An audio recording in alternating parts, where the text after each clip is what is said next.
Assalamualaikum warahmatullahi wabarakatuh. Salam sejahtera untuk kita semua. Salam olahraga. Baik, Ananda semua, dimanapun Ananda berada, pada kesempatan kali ini kita akan menyampaikan materi tentang aktivitas gerak berirama materi kelas 7 SMP MTS sederajat. Kompetensi dasar 3.6 Memahami gerak berbentuk rangkaian langkah dan ayunan lengan mengikuti irama atau ketukan tanpa atau dengan musik sebagai pembentuk gerak pemanasan dalam aktivitas gerak berirama. 4.6 Mempraktekkan gerak berbentuk rangkaian langkah dan ayunan lengan mengikuti irama atau ketukan tanpa atau dengan musik sebagai pembentuk gerak pemanasan dalam aktivitas gerak berirama.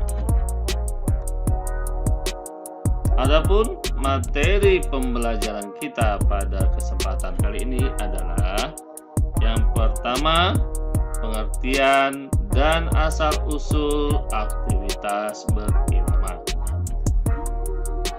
Kedua, aktivitas pembelajaran gerak langkah, gerak berirama.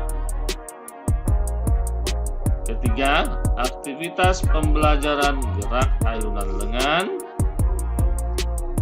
Dan yang terakhir, aktivitas pembelajaran kombinasi gerakan langkah kaki dan gerakan ayunan lengan. Baik, kita langsung masuk yang pertama, pengertian dan asal-usul aktivitas berirama. Aktivitas gerak berirama dapat dilakukan dengan menggunakan alat atau tidak menggunakan alat. Biasanya alat yang sering dipergunakan adalah galah, simpai, bola, pita, topi, dan lain sebagainya. Adapun sejarahnya, senam mulai dikenal di Indonesia pada tahun 1912.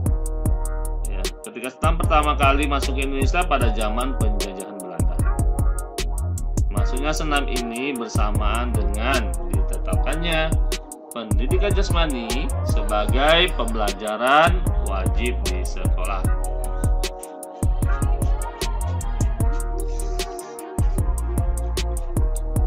Senam yang diperkenalkan pertama kali adalah sistem Jerman. Ya, sistem ini menekankan pada kemungkinan gerak yang kaya sebagai alat pendidikan. Kemudian pada tahun 1916, sistem ini diganti dengan sistem Swedia yang menekankan pada gerak. Nah, sistem ini dibawa dan diperkenalkan oleh seorang perwira kesehatan dari Angkatan Laut Kerajaan Belanda bernama Dr. H.F. Menkima. Itu Anda semua pengertian dan asal-usul dari aktivitas berirama. Kemudian aktivitas pembelajaran gerak langkah gerak berirama. Bagaimana aktivitas yang dapat dilakukan langkah gerak berirama itu? Yang pertama, aktivitas pembelajaran langkah biasa, ya, berjalan seperti biasa, normal. Kemudian yang kedua, aktivitas pembelajaran langkah cepat, berjalan seperti biasa tetapi intensitasnya itu lebih cepat, yang lebih cepat. Kemudian yang ketiga, aktivitas pembelajaran langkah keseimbangan. Langkah keseimbangan. Kemudian yang keempat, aktivitas pembelajaran langkah depan.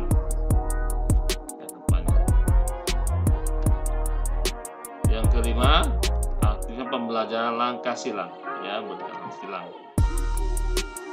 Yaitu selanjutnya aktivitas pembelajaran gerakan ayunan lengan. Jadi setelah kita tadi belajar tentang langkah kaki, maka selanjutnya adalah kita belajar tentang gerakan ayunan lengan. Yang pertama, aktivitas pembelajaran gerak ayunan satu lengan ke depan belakang. Ya, depan belakang. Kemudian yang kedua, aktivitas pembelajaran ayunan satu lengan ke samping. Kemudian yang ketiga, aktivitas pembelajaran satu lengan ke samping bersamaan dengan memindahkan berat badan. Pindahkan bergerak ke samping lengannya, kemudian dengan cara memindahkan badannya. Keempat, aktivitas pembelajaran ayunan dua lengan depan belakang. Kelima, aktivitas pembelajaran ayunan dua lengan silang depan di muka badan. Kemudian yang terakhir, aktivitas pembelajaran variasi gerak langkah ke depan dan gerak tangan ke atas. Ini sudah kombinasikan, ya, sudah dikombinasikan.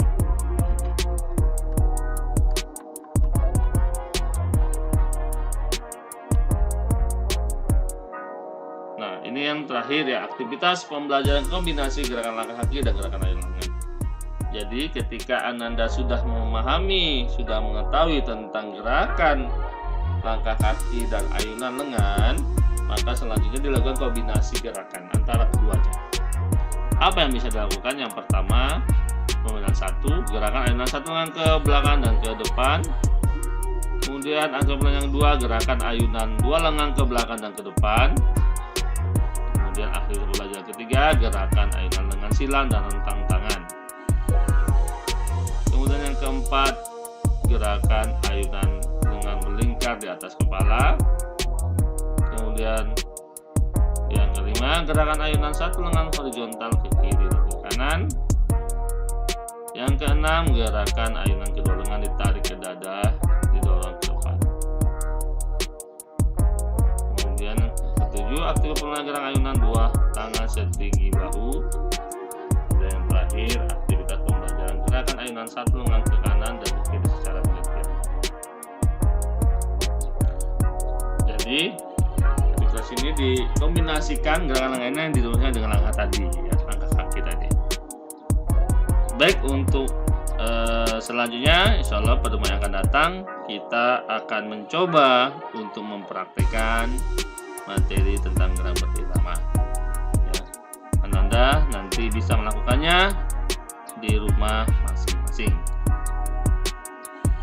Tujuannya adalah salah satunya untuk kebugaran jasmani kita. Demikian pembelajaran kita pada kesempatan kali ini.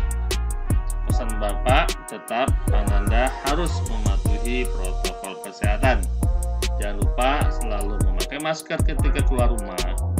Kemudian selalu mencuci tangan dengan sabun.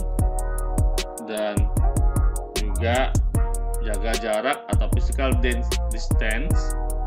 Dan yang terakhir adalah hindari kerumunan. Itu saja. Terima kasih. Assalamualaikum warahmatullahi wabarakatuh. Salam sejahtera untuk kita semua. Salam olahraga.